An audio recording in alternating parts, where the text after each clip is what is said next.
brilliantly said. So two things that you mentioned here that I know are hot topics, and maybe it's definitely controversial for some people, but the alcohol conversation. Every time I post about alcohol, it's like the comment section is insane. Yeah.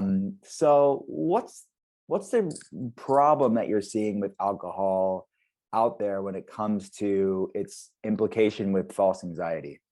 Yeah. So, I mean, alcohol in a way, I feel like we'll almost get to a point where it's no longer a controversial conversation. It's just an uncomfortable conversation. Like the Yeah. data is in it, the, the healthiest amount of alcohol to drink is 0.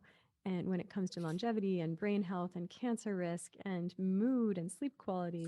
So, like, we used to have this marketing that was like, 5 ounces of red wine a day. That's what's heart healthy. And that's what's like Yeah. the boss babe, like feminist choice.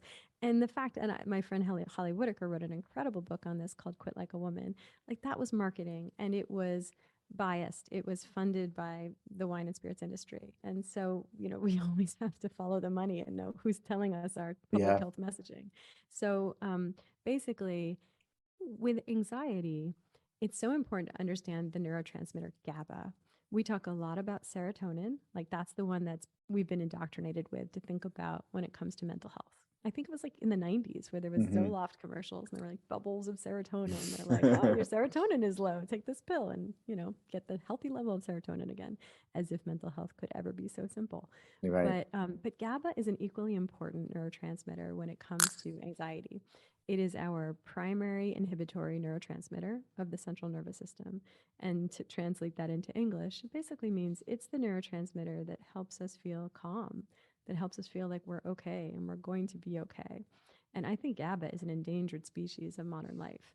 There are Bacteroides species that we're supposed to have in our gut that help us manufacture GABA. A lot of us are missing them for all the reasons that are the diverse ecosystems of our gut flora have been decimated, from antibiotics to, it's chlorinated tap water. I wonder about the factor that could Yeah. be a factor as well. Mhm. Um, and the thing about GABA is that there are two main substances that are common in modern life that are kind of our GABAergic agents. It's alcohol and it's the benzodiazepines. That's things like Xanax, Klonopin, Ativan, Valium. And they both rush the brain with GABA. And that's why we like these things. It feels good. It's a warm hug from the devil. And Mhm. so we feel GABA, we feel okay. And we're like, I like the feeling of that. Mhm. And if it ended there, that'd be great. I'd be like, you know what? As a psychiatrist, my tool is to just put everybody on wine and Xanax. But it doesn't end there.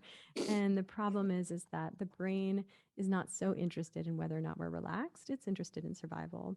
So it wants to reclaim homeostasis. It does that differently with alcohol and benzos. With benzos, it kind of boards up our GABA receptors. So then when we withdraw from the benzo, we have normal levels of GABA, but abnormal or low levels of GABA receptors. It's almost like our brain can't hear the GABA. With alcohol, the way our brain reachieves homeostasis is by converting the GABA into a different neurotransmitter called glutamate, which is an excitatory neurotransmitter that makes us feel on edge. And that's why if we've had a few drinks at dinner, then around 3 a.m., we kind of wake up, we're tossing and turning, we're headachy, we don't sleep well. That's the glutamate conversion effect.